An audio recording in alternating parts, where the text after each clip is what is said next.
自从喜马拉雅山脉进入高原冬季以来，极端的严寒天气给驻扎在该地区的所有人制造了不小的麻烦。相对于后勤更加落后的印军来说，局面就更加致命得多。不过，面对后勤的巨大压力，印度最近开始的新动向倒是给中国提了个醒。实际上，这件事情与此前伊朗首席科学家遇害一事息息相关。本身这件事情就可以吸引外界的广泛关注，印度爱凑热闹，自然也不能免俗。不过，他的关注点却和别人不太一样，反而是看上了之前暗杀的武器——遥控机枪。很快就开始有印度军方开始积极与以色列接触。环球时报在12月11日就刊登了一篇文章，指出，作为遥控机枪的出产地，以色列一家名为 Smart Shooter 的公司对外表示，自己获得了来自印度国防部的合同。换而言之，该公司将在未来一段时间内为印度军方提供2种装备，其一是 SMASH 火控系统，其二则是一款轻型遥控武器站台。据了解，以色列向印度提供的这个火控系统全名为 SMASH2000 Plus， 该火控系统能够为印度现役的枪械，比如 AK203 突击步枪，提供一个智能化的瞄准辅助。在系统启动后，士兵可以接收到来自火控系统的实时数据分析，比如目标的移动轨迹和枪支的弹道轨迹，进而提出一个开枪射击的合理区间。这一系统能够有效提高士兵在战场中的战斗能力，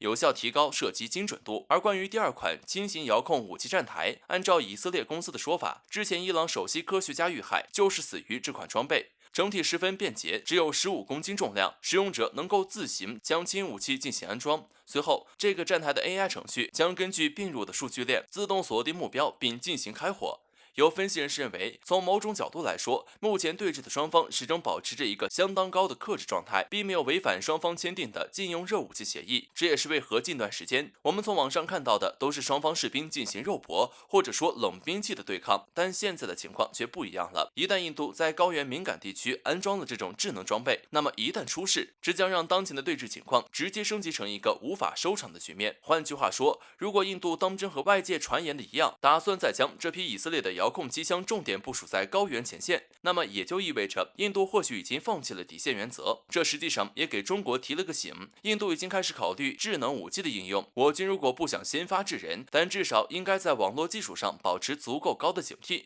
让印度这些智能装备在投入使用的第一时间弃暗投明。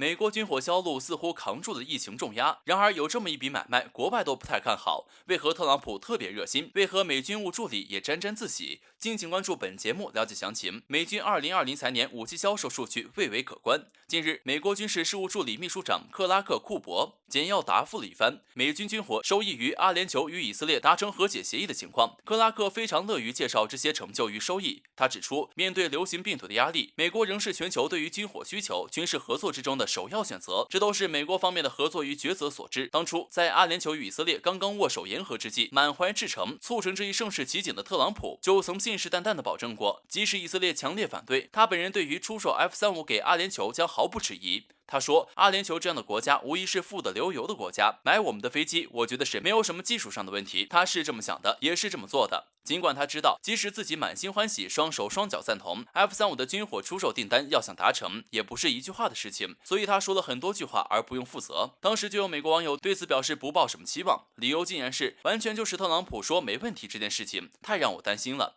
现在无疑到了揭晓结果的时候，不满的远不止以色列，还受到了一批人权保护者的反对与声讨。美国本体内部也存在不同意见，且大部分人认为，通过 F-35紧急销售案并不能帮助中东地区缓和局势，甚至可能起到反效果。但是特朗普不管这些，不论是碍于面子想实现交易承诺，还是想在最后这点时间里再表现一番，他直言，如果两院反对，他就否决其反对的决定。与特朗普简单的心思不同的是，克拉克虽然也对向阿联酋出售 F-35的军火订单而沾沾自喜，但是他的意见听起来还稍微靠谱一点。在采访中，他首先指出，任何购买中国、俄罗斯军火产品的国家都面临着被美国制裁的可能，这是所有人都知道的事情。这几乎相当于拿着刀架在别人脖子上问：“您是买哪家呀？”就这种强买强卖的铁律还不过瘾似的。当被问到向阿联酋出售 F-35是否会导致土耳其向中俄寻求同等资源的可能性增大，或者如果阿联酋最终无法承担，也向中俄寻求军事支持这种情况，这位秘书长就开始自卖自夸了。他宣称，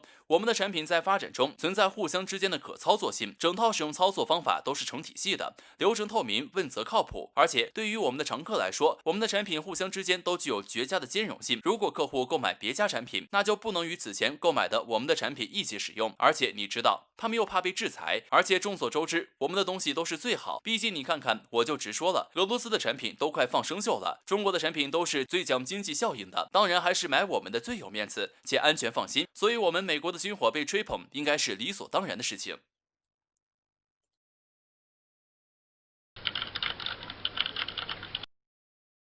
一切如中国所愿，为什么尼泊尔专家说印度跳不出中国的手掌心？敬请关注本期内容。今年中国和印度发生了继洞朗之后的又一次冲突，但是今年却与上次不同，双方一直在对峙。近日，一位尼泊尔专家写了一篇文章，名为《一切如中国所愿，印度跳不出中国的手掌心》。为什么说一切如中国所愿呢？印度将在2050年压倒美国。在这篇文章中，作者一开始就阐明了他所认为的中印关系。无论中国希望印度做什么，印度都会照做。但是有趣的是，作者又表示，由于印度在经济和军事实力等方面都与中国有着重大差距，所以中国并不将印度视为竞争对手。不过，中国却将印度视为未来的竞争对手。该作者为什么这么认为呢？支撑他这一认知的是，根据各种国际组织的预测，他们都认为到2025年以后，中国的竞争对手将不再是美国，而是印度。而这一消息一经公布，让印度各界人士都非常激动，但是他们却并没有去采取任何措施来保证印度的经济会按照预测轨迹进行下去。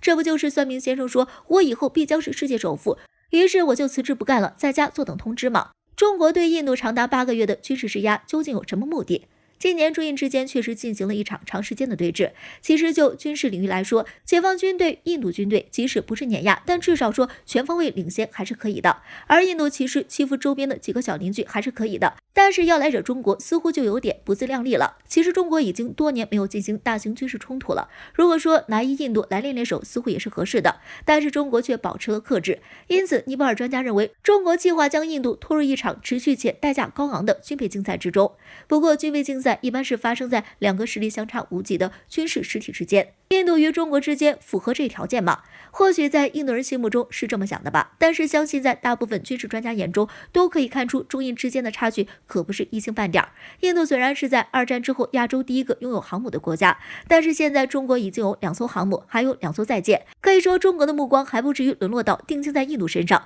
中国保持克制，只不过是为了维持和平，并且如果此时中印发生大规模冲突，两边都讨不了好。其实不过是印度自己跳不出62年打印的阴影，所以硬要将友好邻居想象成假想敌，再为某些国家扔出一些鱼饵，然后再挥舞一下就死心塌地的跟着人家混了。不仅不好好发展自己的经济，还与周边多个邻国闹矛盾，可真是偏执又愚蠢。